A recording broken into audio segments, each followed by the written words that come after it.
Iran যদি আজ আনুষ্ঠানিকভাবে ঘোষণা দেয় আমরাও পারমাণবিক শক্তিধর, তাহলে গোটা বিশ্বের কাঁপা স্বাভাবিক। কারণ গোপনে গোপনে তৈরি হওয়া ইরানের পরমাণু কর্মসূচি এখন আর কল্পনা নয়, বাস্তবের চেয়েও ভয়ঙ্কর। সূত্র বলছে ইরানের হাতে রয়েছে প্রায় 50টিরও বেশি পারমাণবিক বোমার উপাদান। এগুলো শুধু তৈরি নয়, যে কোনো সময় প্রয়োগের জন্য প্রস্তুত। কারণ পারমাণবিক শক্তিধর কোনো মুসলিম দেশ হিসেবে ইরান উঠে আসবে প্রথম সারিতে। পাকিস্তানের পর এটি হবে আরেকটি মুসলিম পরমাণু শক্তি। তাহলে প্রশ্ন থেকে যাচ্ছে, চলমান সংঘাতে ইসরায়েলের ভাগ্যে কি আছে, শান্তি নাকি ধ্বংস? বিশেষজ্ঞদের মতে ইরান যদি সত্যি তার পারমাণবিক অস্ত্র ভান্ডার উন্মোচন করে, তবে শুধু ইসরায়েল নয়, সৌদি আরব, আমেরিকা, এমনকি ইউরোপীয় রাষ্ট্রগুলোতেও শুরু হবে টান নিরাপত্তা উদ্বেগ। তবে প্রশ্ন হলো, ইরান এতদিন চুপ ছিল কেন?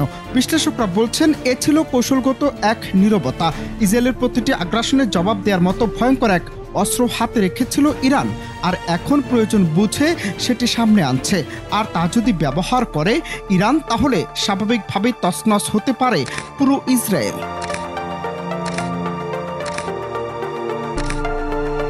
জাতিসংঘের নজরদারি এড়িয়ে ইরান এত দ্রুত কিভাবে এতগুলো বোমার উপাদান বানালো? বিশেষজ্ঞদের ধারণা, রাশিয়া উত্তর কোরিয়ার সহায়তায় তৈরি হয়েছে একটি গোপন চুক্তি। ইউরেনিয়াম সমৃদ্ধকরণ, ডেলিভারি সিস্টেম, এমনকি ড্রোন নির্ভর পারমাণবিক অস্ত্রবাহী প্রযুক্তিও এখন ইরানের দখলে।